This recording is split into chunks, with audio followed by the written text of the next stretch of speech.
Having the data of the logged-in user, including the user's session, we can download the user's data from the server.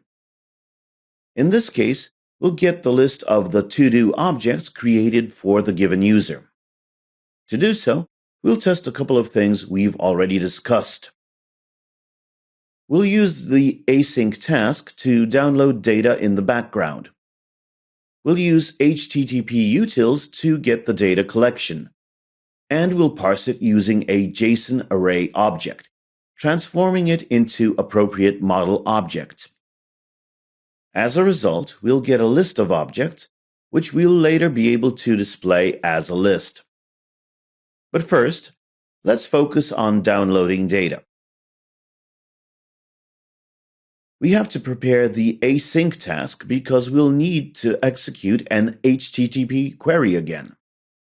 This time it will be called the moment we click refresh. That is the button we added to the action bar. We return to Android Studio, and in our to-do list activity, we add another option in the onOptionsItemSelected method.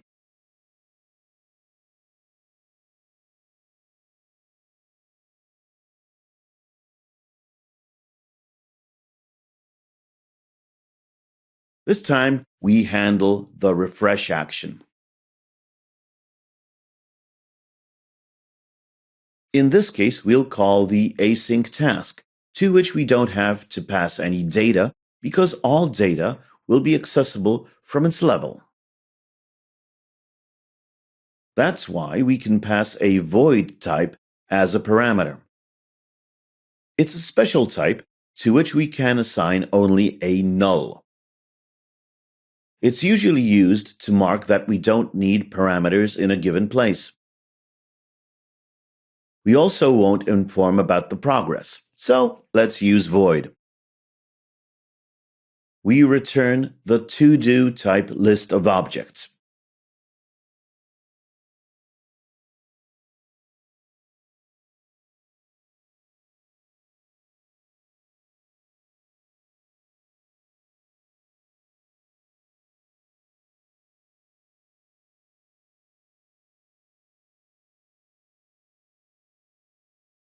Right away, we can start our async task.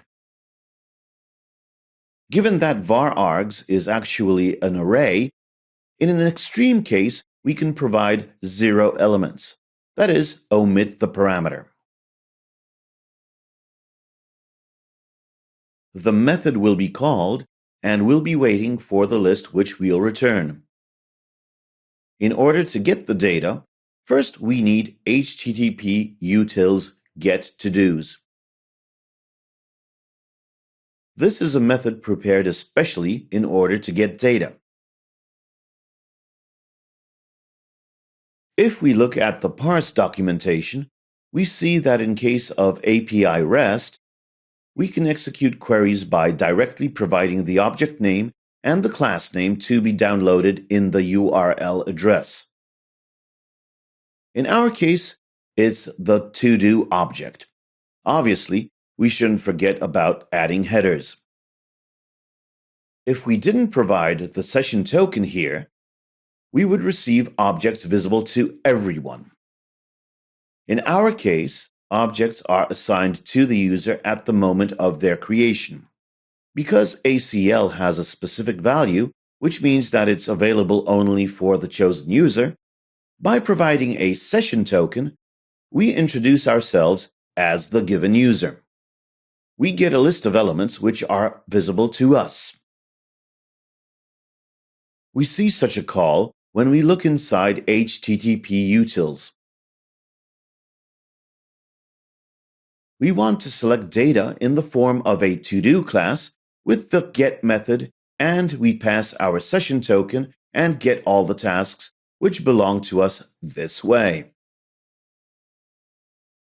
Given that it's a get method, we don't pass any body. As a result, we get an object which includes a collection of our tasks. We will now call the method we referred to. we have to pass session token to it. As I've already shown you, it's available from the level of our login manager. For the time being, it's private, so we need to create a getter for it. With this method, we get a string which includes the result.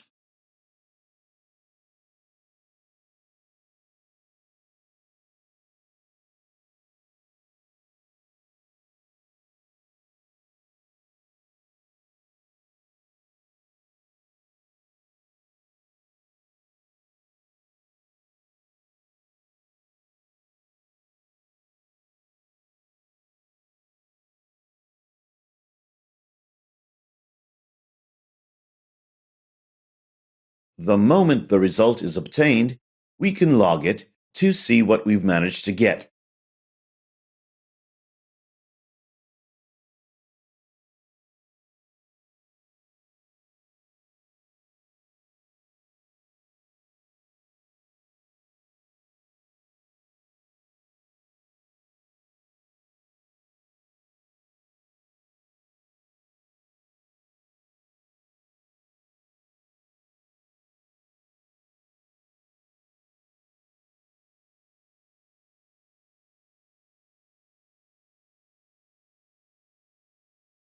We can test our application now.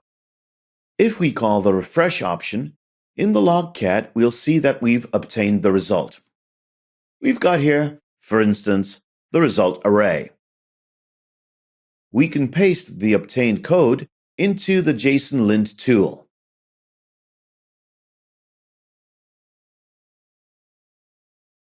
Here we have the results array, which includes single elements, each of which looks similar.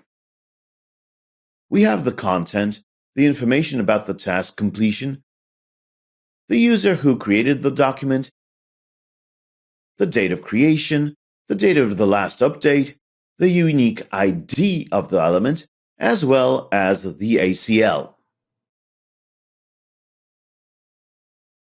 The access control list makes it necessary for us to pass the session.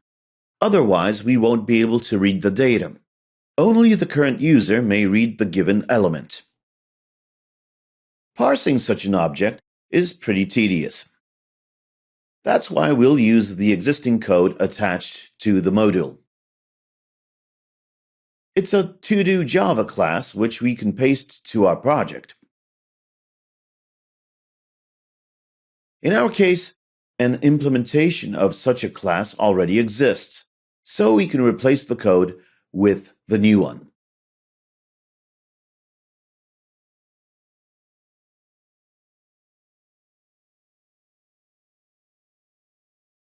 Let us briefly discuss the implemented elements. It's very similar to the earlier implementation, but there are many more fields.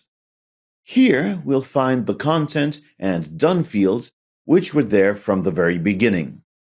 Additionally, I've created the following fields: user ID, object ID, updated at, and created at.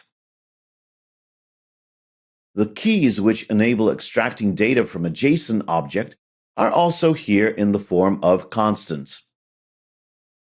An additional issue is the date format, which enables parsing incoming strings to ordinary Java objects. In our case, the date will be stored as Java util date. We also have two methods. The first one, from JSON object, receives a JSON object, after which particular elements are mapped. That's why we create an empty to-do element, and that is where we'll set particular fields, extracting them from the JSON object. Everything is extracted in a standard way. The only peculiarity is using created at and updated at. Created at uses the created date format and parses the extracted string to a date. The only difference is that sometimes, in case of newly created objects, it may turn out that updated at is not set. If this is the case, we parse created at as updated at.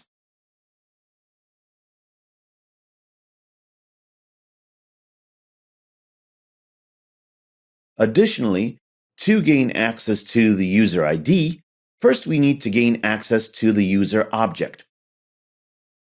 Not until this object do we call getString. As a result, we receive a fully filled in to-do.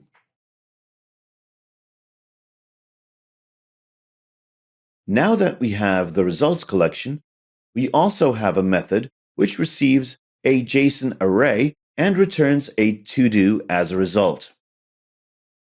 It's a method which iterates over JSON array and returns particular elements, adding them to the collection in order to eventually return the full collection. We'll discuss additional methods on the go, the moment we'll need them. For the time being, we need the two already discussed methods. Now we return to the place where we obtained the collection. After creating the result object, we save it as a JSON.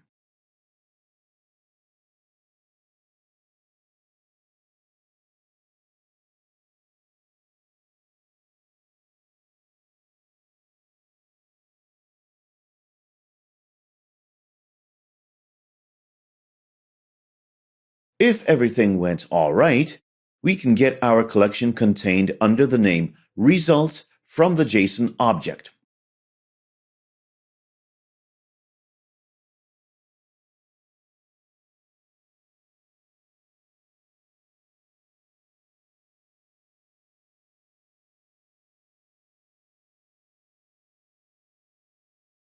The list we've got can be parsed using our to-do and the fromJSONArray method included in it.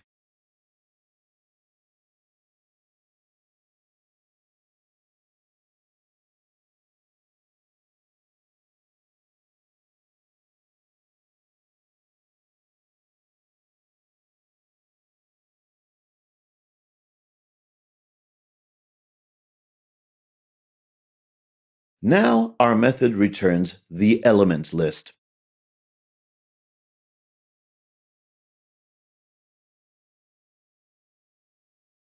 Given that each to-do can use the toString method, which displays the content and the done state, we can display these elements.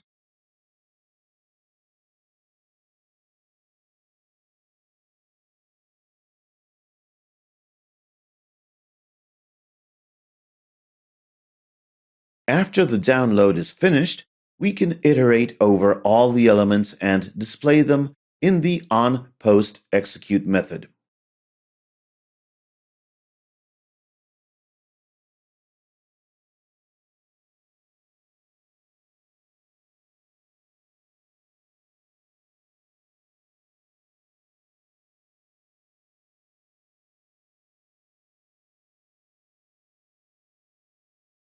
Now we'll check our application.